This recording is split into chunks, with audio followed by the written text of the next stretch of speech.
This is Zachlog the Great, and I am here tonight with my friend Nate.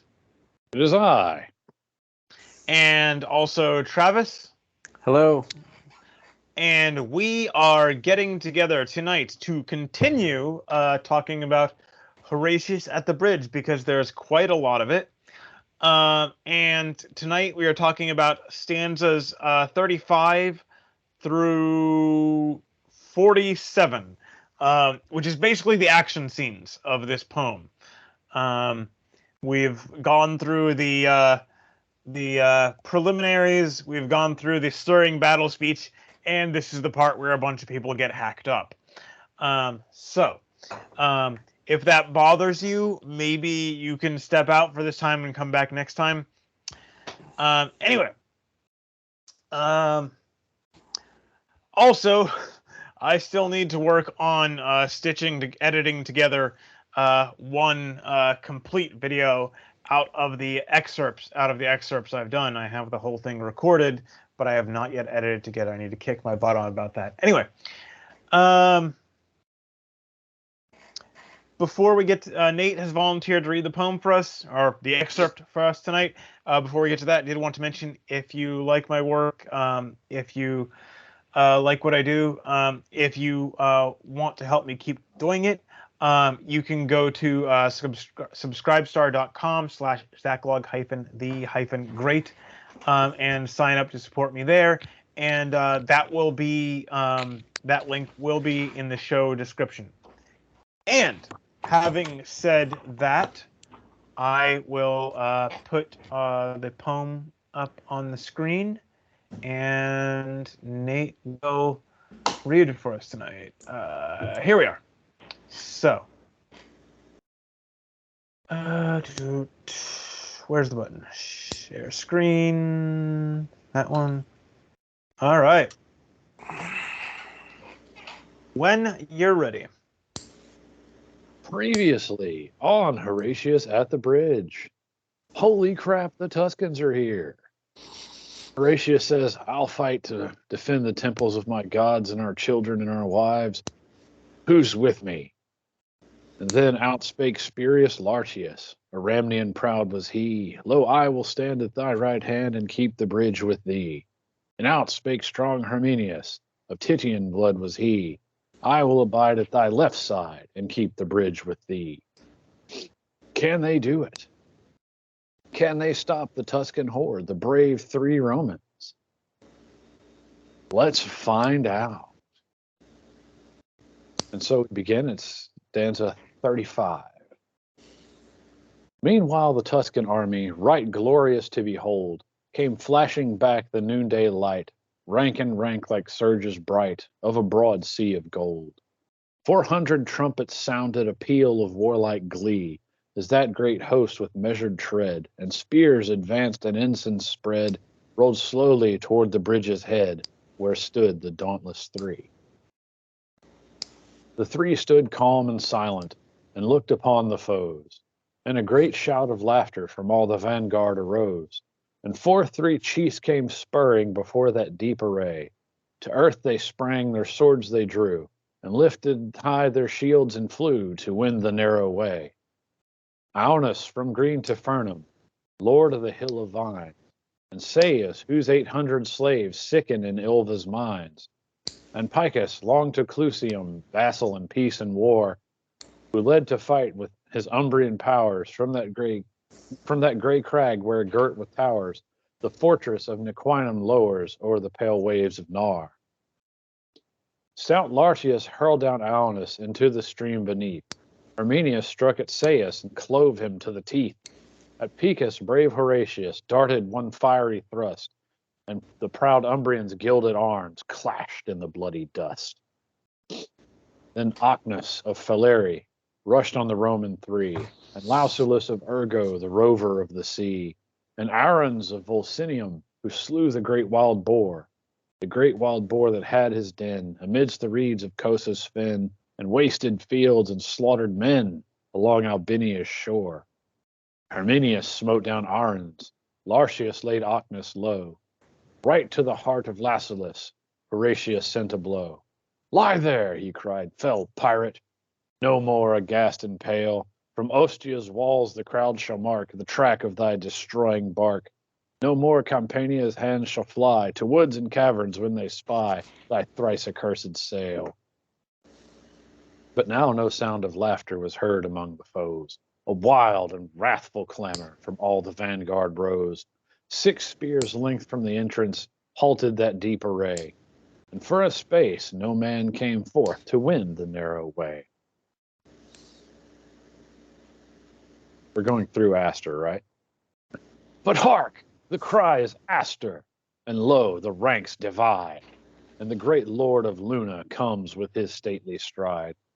Upon his ample shoulders clangs loud the fourfold shield, and in his hand he shakes the brand which none but he can wield. He smiled on those bold Romans, a smile serene and high. He eyed the flinching Tuscans, and scorn was in his eye.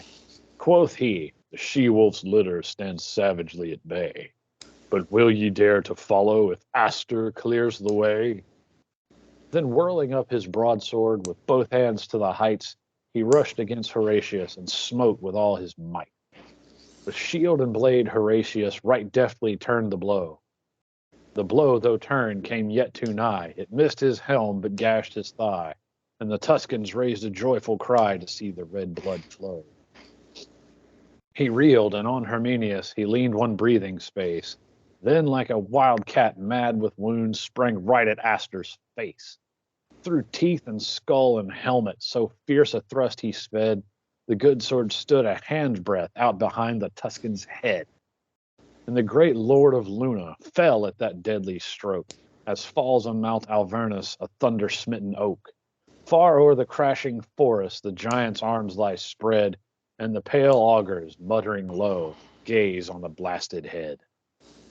On Astor's throat Horatius right firmly pressed his heel, and thrice and 4 times tugged amain ere he wrenched out the steel. And see, he cried, the welcome, fair guest, that waits you here. What noble Lucumo comes next to taste our Roman cheer? But at his haughty challenge a sullen murmur ran, mingled of wrath and shame and dread along that glittering van. There lacked not men of prowess, nor men of lordly race, for all Etruria's noblest were round the fatal place. Okay. And all right. Thank you, Nate. So, Travis, would you like to lead off with your thoughts on this section of the poem tonight?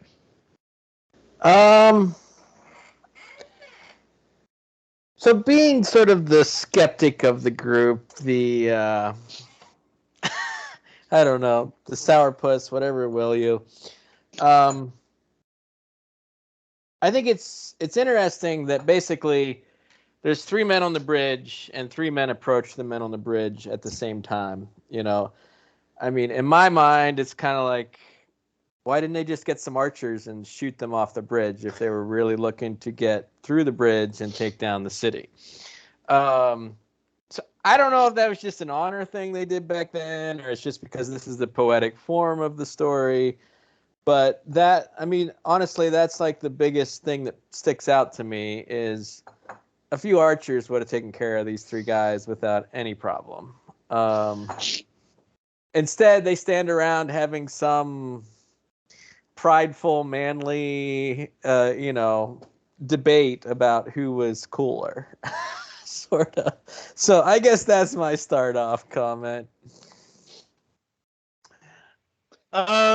Yeah, yes, I did think of that at some point. It's like, you have this many men, you have to have, some kind of missile weapons, just it wouldn't take that much to get, even if they are effectively controlling a very narrow path, it wouldn't take that many archers or javelineers to handle this, or even just 2 swordsmen per one, of the 3 Roman, defenders. That was the point of them taking up position where they did on the bridge, is so that it's choke point.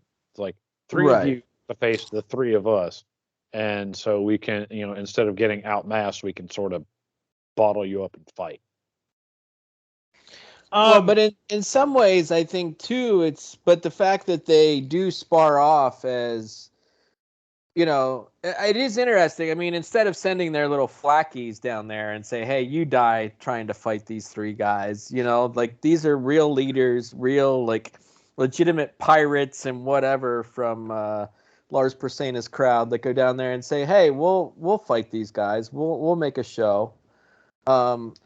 So that's admirable that the leaders actually were willing to go fight too. I'm going to guess that's not historical. That seems like rule of cool kind of drama, dramatization stuff. Right. Well, and as far as dramatization goes, like I don't remember what I was watching. I watch so much crap now, but it was some, blockbuster sort of fight hero sort of thing. And thinking of this poem at the same time, and I'm like, okay, this poem is like Greek superhero, movie, because it's like, you've got these larger than life fighting, for good, these great heroes and great villains. Like it really does sort of line up that way. And you've got these sort of unrealistic situations where in the real world there would have been some truly evil villain who would have said, hey, you group of 100 archers, just shoot 100 arrows and take these three guys out, It makes you wonder if they're inside like a gatehouse or something that would make that a lot harder to do. Yeah, it wouldn't take that much of a roofed structure to make it very difficult for, enemy archers to do real damage to them. Right. Especially if, they weren't planning on, if they didn't intend this to be like, a siege, but like just a, straight out, sack of the city, then, I don't know. It is an interesting question. The lack of archers is militarily suspect, but again, it's drama. Right. It's exactly. There you go. It's kind of like to think about, to reference something I was watching a little earlier today. It's like the question of why didn't the Fellowship take the Eagles to Mordor? And it's like, well, because there wouldn't have been a story. Look, Eagle, we're going to put the one ring on this rabbit's foot. I want you to carry the rabbit and just drop it in Mount Doom. Just woo.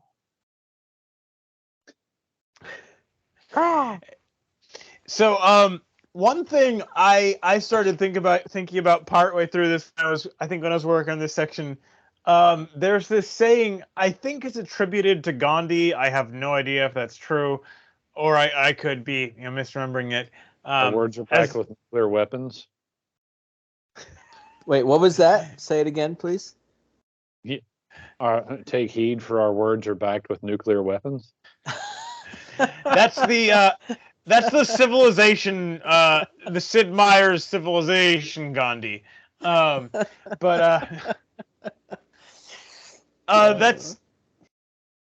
There's this series of strategy games, and due to a bug, once he got nuclear weapons. Actually, wait, no, it's not. It's not getting them. It's democracy. Right. Which is about the same time you're gonna get nuclear weapons. Ghandi flipped from being like very peaceful to extraordinarily aggressive. It was an artifact of like, it was a limitation of the data. Basically, you could have, up to 256 levels of aggression, right? And this dude was set at 2. Ghandi will not fight you. But when you become a democratic government, it reduces your aggression by 3. So he went from being 2 to being -1, which is 256 in this thing. So it basically wrapped the needle and put him on the most aggressive possible setting. And so, yeah, I'm sorry. I completely derailed the conversation there, but I just couldn't resist.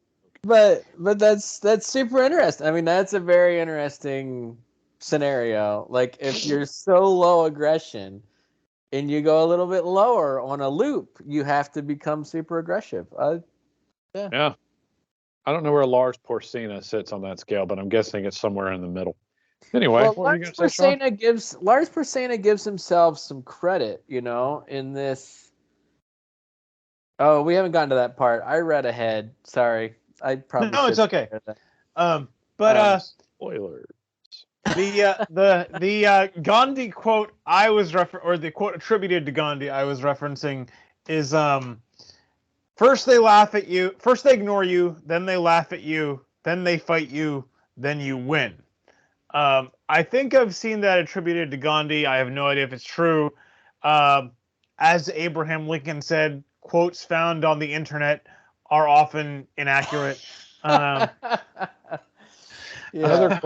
Another quote from Gandhi is, "I'm hungry."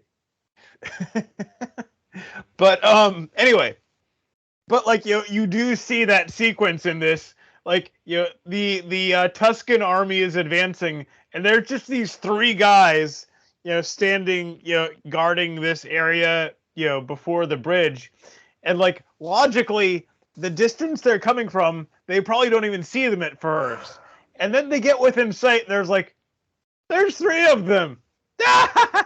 What is it? Where it literally says they're laughing at them.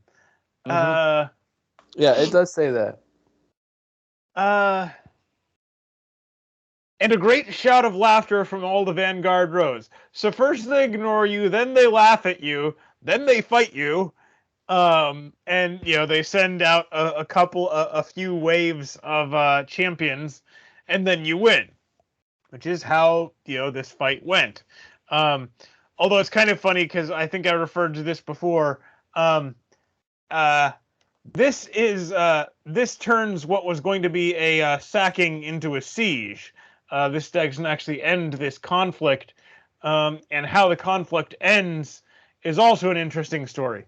And there should be a 600-line poem about that. Maybe I should write that one myself. Mucius at the fire. But anyway, yeah,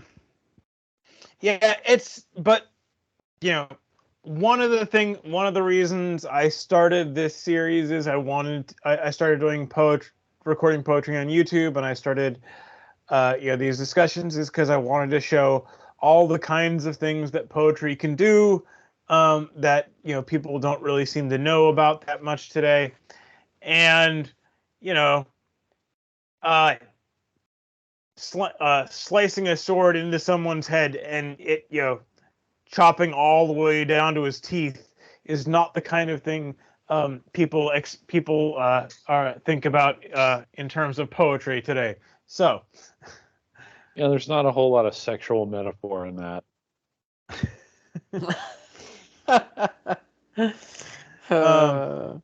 Meditations on childhood. You can't walk up to a chick in a bar and be like, "What's up, baby? I want to cleave you to the teeth." It's just, well, you could, but it probably won't go that well for you. But and so yeah, it is kind of funny because you have this massive army, and then in terms of this stage of the conflict, it literally comes down to 7 men versus 3 men. And it's also interesting because you have the first 6, like, where is it here? The first 3, like, stout Lartius hurled down on us into the stream beneath.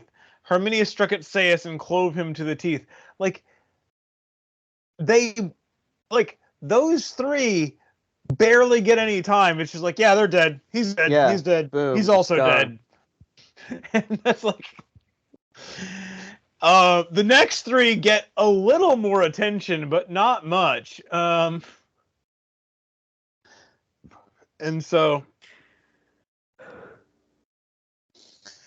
It's interesting that Arns of Volsinium, he's known for slaying this great wild boar. Like this is another legend in and of itself that he's killed this great boar in his den. So I mean, it's interesting how within a poem you could write all of these side note poems the way that we now do with movies. These little spurs that oh no, that make us money. In the world of Horatius at the Bridge, episode universe. 1, the prequel. Yes. So you said so you Roman could, cinematic universe. right, exactly. So you've got this Arons of Volsinium who slew this boar, and you could have this whole origin story of Arons, killing this boar and becoming a man, and then going off to fight Horatius and die, in one fell swoop. which is sort of refreshing, to think about, the whole legend story, and then it just ends in one fell swoop. It's poetic, and it's awful, and it's a sharp edge all at once. Yeah. I mean, you got to imagine, like in the actual historical account, like there's waves of assault coming at them, and they're cutting these men down, like they're actually dealing mass casualties, and so you got to imagine it's like they sort of stylized it to be like, yeah, well, this group attacked and they got beaten back, so this other group attacked and got beaten back, and so they're like, instead of all of that, it's going to be just champion combat, so. Each of the sort of waves of attack and companies of men are, put into the figurine. Like this is orange symbolizes all of these men. Well, and see, this isn't quite the same thing because like it wasn't like agreed to or anything, but there are stories at different points of combat, of like basically both sides agreeing the outcome of this battle is going to be decided by these champions, and like that. I don't know how common it was, but like I've seen these stories over and over again, and I find it kind of hard to believe that was just a storytelling thing. Oh yeah, no, but we know that we know that the battle went differently than this. And this, it kind of portrays these chieftains as being sort of glory hounds. Honestly, they're like, we're going to rush down there and take these guys out and clear the way for Lars. And then, well, nah. Well, and also, really, go ahead. Go ahead. I was just gonna say, this story of Arons, and he's this guy who slews this wild boar and has this whole legend about him. But I mean, he basically gets 2 stanzas of this poem, and Herminius ends up smoting him. And then they sell a Felf pirate, like he was known as a pirate, so he kills this wild boar in his youth or whatever. No, that's Lausulus as the pirate. Oh, so I'm mixing 2 together. All right, sorry about that. So. Never mind. Ignore anything I just said. Well, it's where is it? Oh, that's the problem with doing a poem this long, like scanning for any one point. Yes, it's difficult. Oh wait, okay. Who slew the great wild boar that had his den amidst the reeds of Cosa's fen and wasted fields and slaughtered men. So it was for a second I was thinking it was Arons who did that, but no, it was the boar. That wasted fields and slaughtered men. Right. And I think to most Americans, like this is a kind of weird thing. It's like it's an animal. Like what's the deal? Like because most of us don't live that close to animals that are like that could be a serious threat to people. Right. But like you go this far back in history and like, these, you know, we, Europeans hadn't yet, tamed things anything nearly like it is today. And so, like, an enormous, angry boar probably could, do quite a bit of damage if someone didn't manage to take it down. And, Well, taking it down is... and average size angry boar can very easily kill you right. today. And you really only need to go back to the 70s to the story of Old Yeller to understand that boars are dangerous and will kill you. Yeah. Like I grew up around hog hunters, and they would talk about what was done to various dogs they had. Mm-hmm. And I was just like, these poor dogs getting flayed alive because the boars would just rip them with their tusk, and it would be, that's it. You went from a strong, fierce dog to being a pile of quivering muscle here and skin over there. And it's just like, cool. Don't want to do that.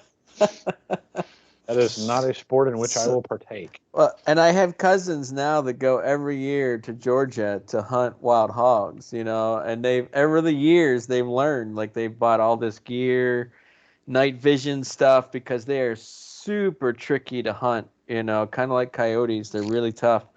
And, they've gotten better at it. They can kill like 100 in one hunt, with their group of 6 friends.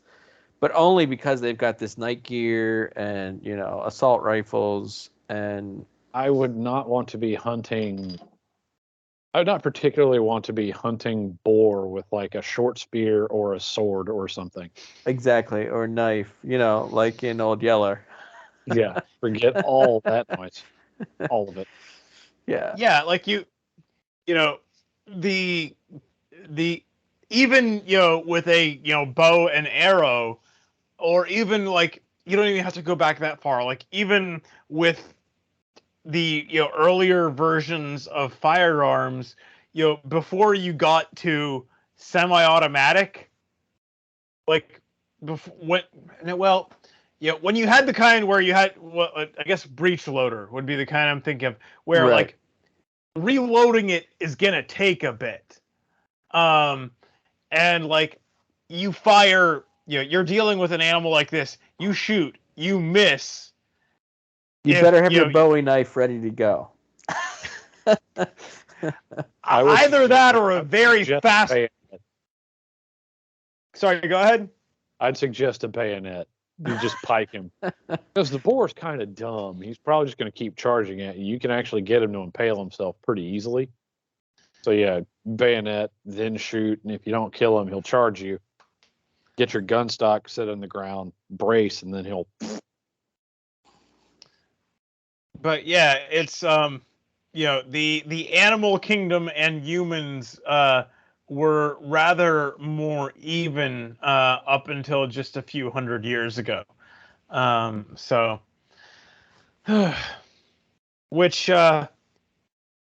admittedly, it makes for better stories, but I'm perfectly happy not to live in those stories. Yeah. So I do, to move on from Arns, I do enjoy the use of the talking as a free action trope here. Because Horatius shanks Lausulus right through the brisket, and he's like, "Ha! Eat that, pirate, jackass, loser." Dirty talk. Everybody's like, yeah. God dang, all right. And then he takes out Aster, and he's like, "Yeah, come on, who wants some?" Ah. Well, I don't think it's necessarily that unrealistic, because like at least kind of the way I picture this is you have these 2 groups of 3 are sent forward, and then Aster comes up like he's going to do the job alone. Admittedly, he's apparently noticeably larger than most people and stronger. But I kind of picture like this happening from, maybe like a football field away or something like that. The mass of the army and these 3 men. And so, like, 6 spear lengths. 6 spear lengths. So a spear would be... Oh, that's a really good question. Probably between 6 and 8 feet, I'm guessing. 6 and 8 feet. Yeah. So, like, maybe 50 feet. I mean, if they are in a relatively...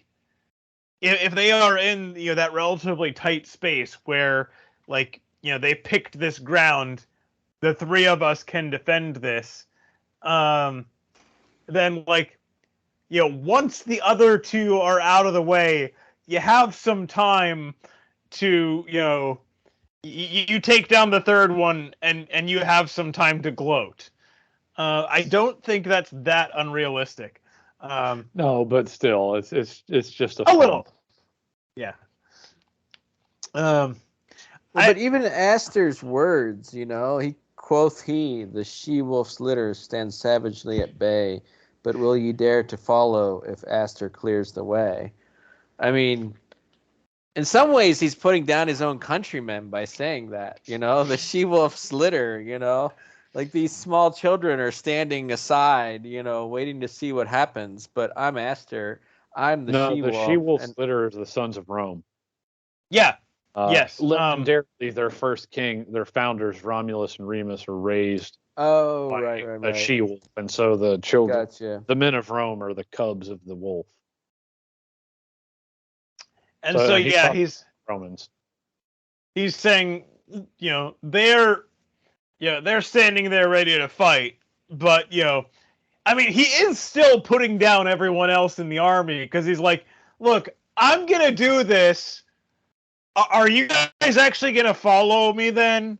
Are you actually gonna follow, or am I gonna have to handle this whole city by myself? And look, I wonder if he would have had a better fight if he'd have actually taken down the 4-fold shield off of his shoulders and come with a spear instead of swinging a broadsword around. Right. By the way, the brand that none but he. Yeah, I wondered about that. Because I kind of thought of it as a spear, but that's a sword. Okay. Well, I mean, like in that one Solomon Kane thing, the ghost of Sir Richard Grenville or whatever shows up, and he's got his, ghostly brand. It's his sword. Okay. So brand is apparently just a word for sword. Okay. But yeah, when I recorded this for myself, I kind of did Aster's voice as this kind of like arrogant jerk, like the she-wolf's litter stands savagely at bay, but will ye dare to follow if Aster clears the way? No, I read Aster as being a legit badass. Like he's lived up to the hype in other places. Right. He shows up and he's like, look, I'm the dude. I am 100% the dude. This is my edit. I am going to take this highlight reel. Aster, go. I've done all this other things for Lars. I cleared off that hill yesterday. I'm going to clear this bridge today. Oh yeah, brother. Aster's coming. Gonna kick their Aster. Yeah, it's he was the one. Aster hath stormed Janiculum, and the stout guards are slain. And it doesn't say Aster and his soldiers; it just says him. So yeah. So like I said, he decides to come in with the flash, so he whirls up his broadsword and smote with all his might. Maybe if he'd have fought a little more tactically, he could have got him. But instead, he's going for the stroke of wrath, and doesn't pay off. That's the end lag on that one is too much, and so he he's vulnerable for a few frames, and he eats it right in the face. He did better than everyone else so far. Everyone else so far. Inflicting a scratch is still not great. Right. I mean, he wields a wound, on Horatius that Or Herminius. Which one is he fighting? He hits Horatius. He hits Horatius. Horatius leans Yeah. on Herminius for a second before he right. before he Yeah. sticks his sword right up through His Aster's teeth and skull and helmet. Yeah. Which, That's a pretty yeah, significant thrust right there, through teeth and skull and helmet. Mm-hmm. Yeah, I'm like, and the fact that he got like a hand's breadth through the helmet without just, knocking it off of his head, that is lightning quick. Our boy Horatius got hands. Pow! Yeah. Well, and also, like, if you look at the description in stanza 46, far o'er the crashing forest, the giant arms lie spread. Like, they're talking like this is like a 100-foot tall monster here. It is a bit of fairy tale or a bit of exaggeration here, but it's an interesting thing. And also, I love I love in the next stanza, Horatius is standing there. He pulls the sword out of Aster's head, which that would take some work, I assume. And he's like, and it's not just like, hey, okay, who's next? He's like, well, now you see the welcome. Who wants some of our Roman cheer? We've got the dinner set for you. This is the party we're throwing. Who wants to dance, baby? Throws down a little crip walk. Just he's like, yeah, bring it. Ow, my leg.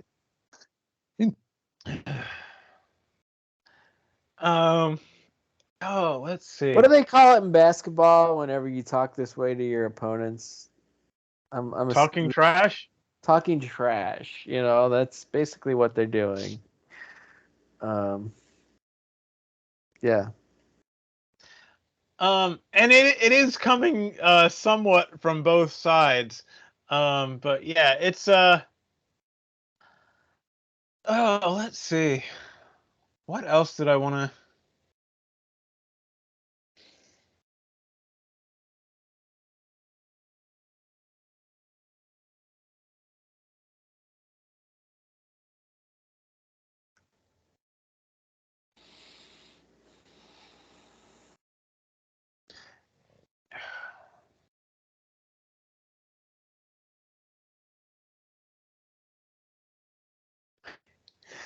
But yeah, if you like I said, go back to stanza 43.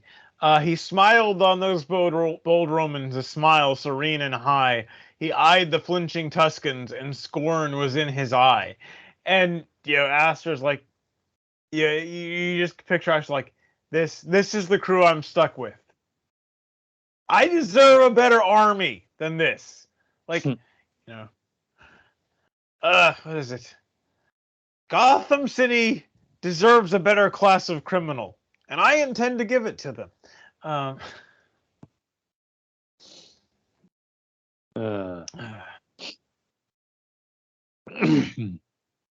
He's like Giant Ajax or, Gawain.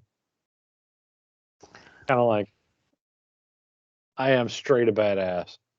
I am maybe not the noblest guy around. I'm a little haughty. I'm a little, full of myself. But at the same time, you can have a lot of yourself in yourself once you can back up what you say about yourself. Right. Well, you're legit. Whether or not you're the baddest ass around, you are legit. That reminds me of one of my favorite characters is Rorschach from Watchmen, and like he's in the middle of a prison, and like after dealing with one guy who tried to take him on, and everyone in there hates him because he was a crime fighter. He was taking a lot of people down, and after he deals with one guy who was trying to mess him up, he yells out to this whole crowded prison cafeteria full of murderers and God only knows what else. And he's like, none of you understand. I'm not locked in here with you. All of you are locked in here with me. And he makes it stick. It's like it's one thing to talk like that. It's another thing to talk like that and make it stick. And he does. And Aster is arrogant, but it's pretty well earned. And so you get to talk like that, once you've proved yourself. If I were talking like that, that would, be silly and be a very bad idea. But if you can make it stick is, what counts. I mean, you gotta wonder how this fight would have went if they'd have met on a different battlefield, where it was just like, hey, cool, we're all fighting in an open field, it's not the whole city is at stake kind of thing. Aster probably would have killed him. Bowled him right off of his feet, stapled him to the ground with a spear or chopped him in half with the big sword and been like, cool, wonder who that was. And then kept on going. But because it's this particular situation, I feel like it, you kind of, Horatius is performing at a higher level today. Well, and it's also, a matter of, and I've read some people talking about this. One of the characteristics of a good general is you do not give battle unless you're confident of yourself and the terrain and like that situation. Mm-hmm. Like if you can avoid fighting where it's not advantageous to you, don't let your pride get in the way. Do the fight you can win. And that's something that George Washington was actually good at in the early stages of the Revolution. People were like, oh, for the whole first year, all he did was run away. Yeah. Ooh. Yeah. He preserved the army. You know how hard that is to do?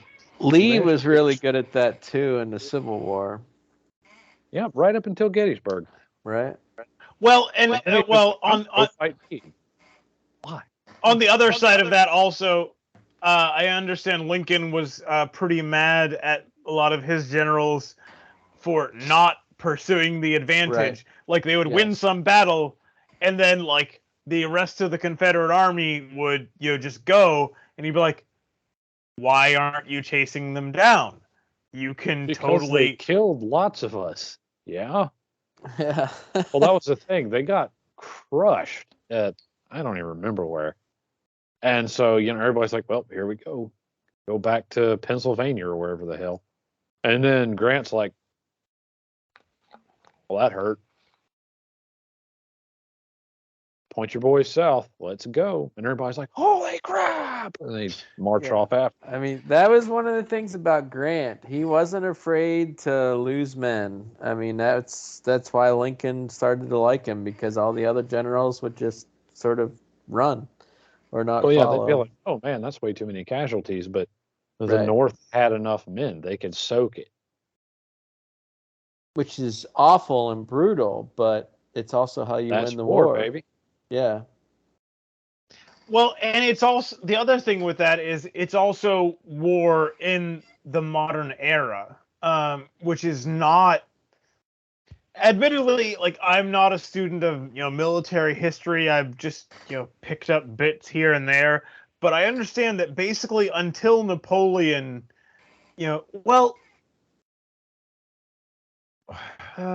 let's see. There was a large gap in European history where like basically before Napoleon, wars were conducted with relatively small armies, and like most people of a country weren't that affected by what was going on there. But then Napoleon basically said, "Okay, everyone, are you a man? are you older than 15? Let's go. And completely changed how armies, what armies were made up of, and then the other generals, trying to fight him, like, we just don't. It doesn't matter if our men are much more skilled. He has like 20 men for every one of ours. How are we doing this? And so, at that point, the kinds of casualty numbers we're talking about changed quite a bit. Well, and what's interesting about that is to sort of pool, an entire population of a country and everyone over the age of 15, you have to be selling some kind of story that those people are buying into on some level. Otherwise, like this, like the Vietnam War, they're running to Canada, Yeah. because they don't buy into it. Well, I mean, he didn't conscript the entire, manhood of the nation, but he had raised enough and support enough just because France, in a European context, is a very large and powerful country. So they could just bring more men because they had more people in the country. And so, I mean, it's not like a 20-1 advantage, but he had hefty formations he could throw around, and he used them well. And then he would accrue allies, and they would come along with. And so, he forced basically everyone who wasn't already on his side to unite against him to fight him. And so, I mean, it's, the mass European war where it's basically there's no neutrals anymore. So it's pretty wild stuff. To what Travis said a moment ago, there's this quote actually from Napoleon, which I actually know because of the Civilization games. And he says, a man does not have himself killed for a half a pence a day, or for a petty distinction. You must speak to the soul in order to electrify him. Mm-hmm. And, like Nate said, or like Travis said, you've got to have some kind of story that people believe in. And, by the way, that's why stories matter. Right. And that's why we spend so much time thinking, telling each other stories and listening to stories. Stories shape how we see the world. And by the way, you should be very careful what stories you listen to and make a part of you. Or as Proverbs says it, guard your heart. Mm-hmm. That's another way of saying the same thing.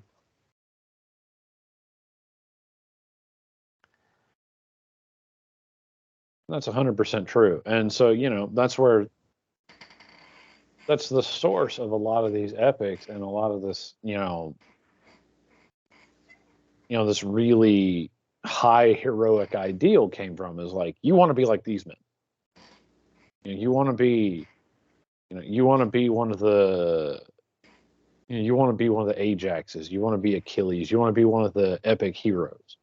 You want to be Horatius or Astor, maybe not Astor at the end, but you want to live a life of glory and strength because those are good things to do.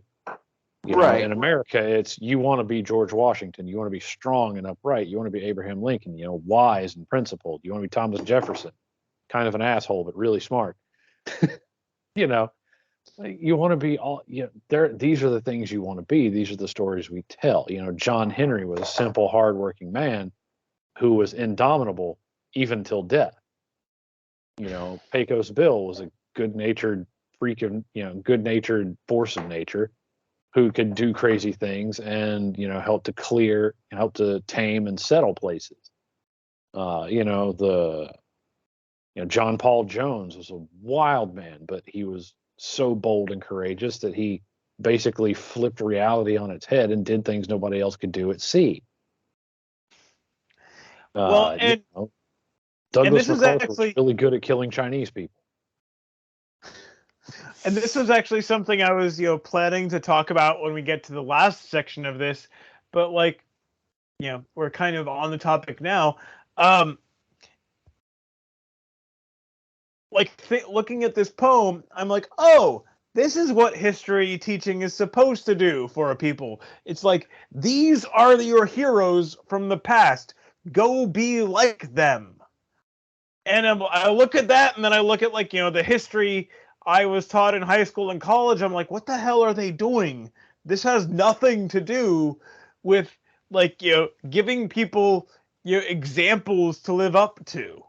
No, what they're doing is Frankfurt School destruction of a culture, and they're very, very good at it.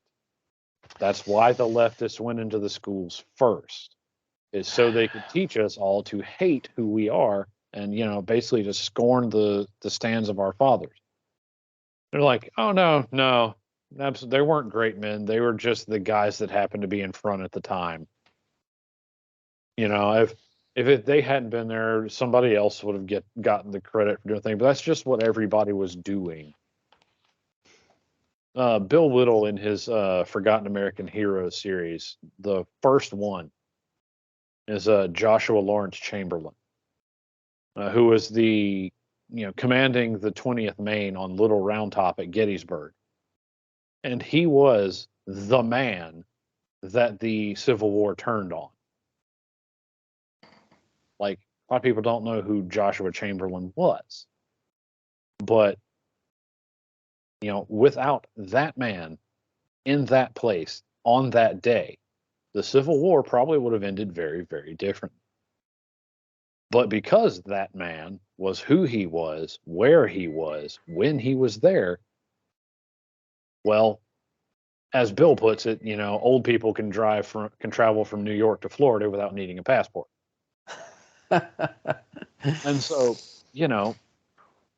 stories like that inspire you, because he was a peaceful man. But when time came for war, he was a man of unbreakable courage. I mean, he is the last man, he is the last individual who is calculated, he is the final statistic.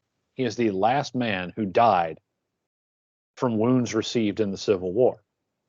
It was 60 years after the war, but he got hit pretty badly at a later battle, and essentially complications from that ruined, messed with his health the rest of his life and eventually killed him.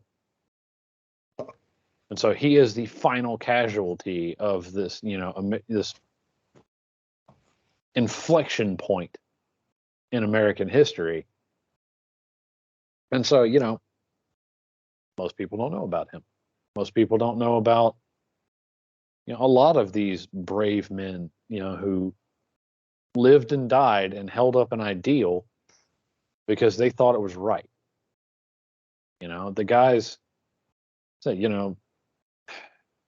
but no, we're told that it wouldn't have mattered if he was there or not. The 20th Maine would have been the 20th Maine. They would have done whatever, without understanding that he helped raise that regiment. He trained those men. He led them through the war.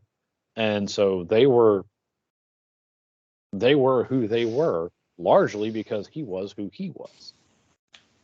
And so you get this whole history from below thing. It really is there just to tear down our heroes, and to sort of pave us all out of a nice place to build a gulag on. Can't stand it. We need heroes. Men need heroes.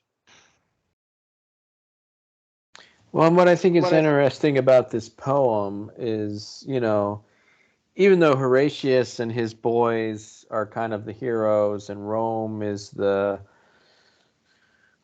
protagonist per se, you've got Astor and these other guys coming against them, but they are still spoken of as heroes, as the killers of wild boars, as pirates, as dangerous.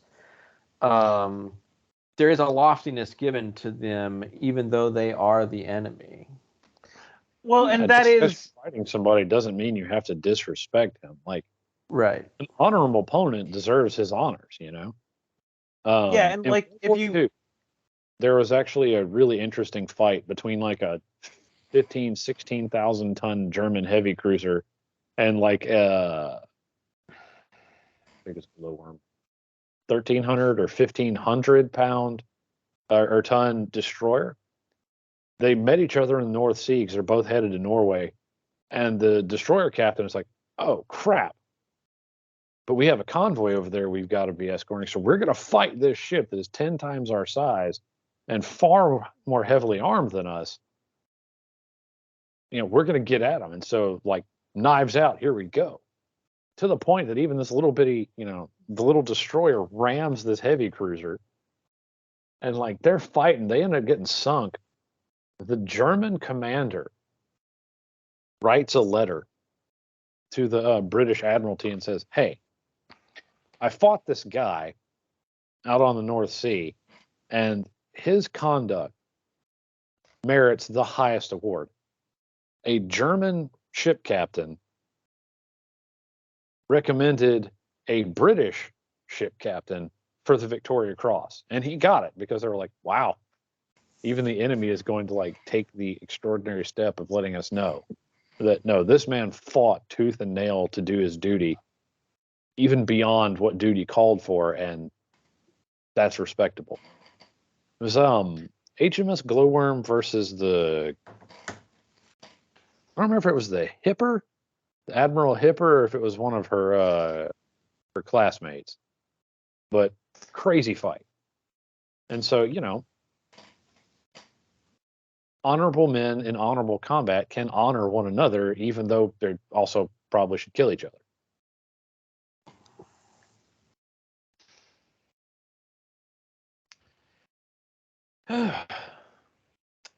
Okay. Well, I think I've said. It was okay. What's that? It was the Glowworm versus the Admiral Hipper. Okay. So I think I've said most of the things I wanted to say about this section tonight. Travis, how about you? Any last thoughts on this section of the poem? No, I think I've said all I need to say. And Nate.